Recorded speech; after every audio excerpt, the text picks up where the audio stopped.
name is Andy Boyd. I'm from Eastern Oregon, and I've been blacksmithing for 4.5 years. I grew up in a small town called Lostine, Oregon. Has a couple hundred people in it, gas pumps, not even a gas station. You can't even go in and get a candy bar, it's just gas pumps. I wanted a really good hunting knife, and I know I didn't want to go to Walmart and pay stupid money for a garbage knife. And so I went to a friend and just started making knives with him. Made a couple at his shop, using his tools and supplies, and slowly started making my own shop. My starting setup was in an old barn at my parents' place. I had a coal forge that was my grandpa's that he used quite a bit in the 80s and 70s.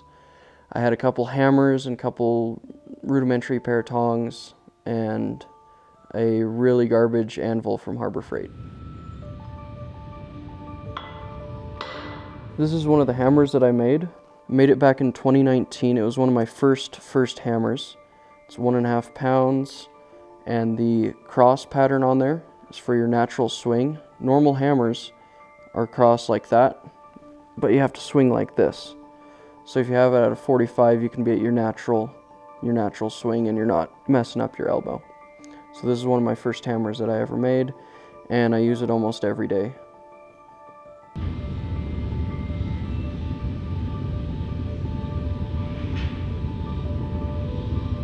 I'm currently 21 years old, and I'd like to be able to blacksmith until I'm, 80 or 90.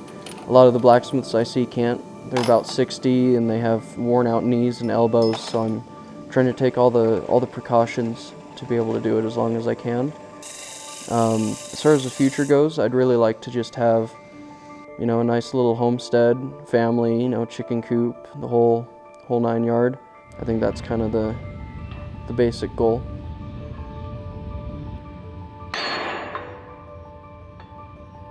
Currently, I'm just doing this kind of as a hobby. For a while, I was trying to do it full time, but it just wasn't quite making the payments. And that's perfectly fine with me. I've kind of helped me realize that if I rely on this, it's not going to be as fun, and I'm not going to love it. I don't want it to be annoying. Right now, I'm pretty happy with it just being a hobby, and I can stick to really just enjoying it. Keep work separate and this fun.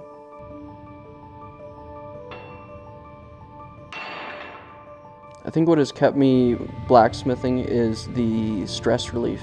If you have a bad day in school or in a relationship, you can just go out to the shop, turn on your propane forge, get a piece of steel to 2,000 degrees, and you can just pick up a 5, 8, 12-pound hammer, and you can just swing at it until you're not pissed off anymore. You can take off all your stress. And I've done that multiple times, where you just take a piece of steel, I don't even know what it is, I just grab a piece and I hammer it into a pancake. I'm not trying to make anything.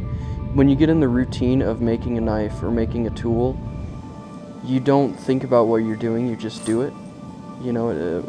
Muscle memory type of a thing. And I find that very, very relieving, very helpful. As a guy, you just gotta mush stuff sometimes.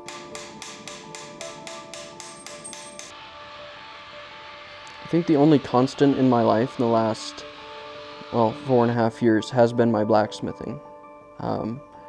I was homeschooled and ended up dropping out.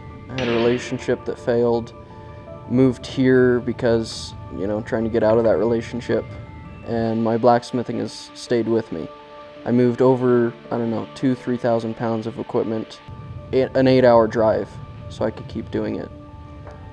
One thing I realized when I was sitting here in my shop after a long summer day, I looked at that anvil there and I realized that anvil and blacksmithing is the one thing that won't run away when things get hard. It's always there. Which is why, in that moment, I realized that if I'm gonna get a tattoo, it's gonna be of that anvil. And I called my mom that minute and said, "Hey, I'm getting an anvil tattoo." She goes, "Really?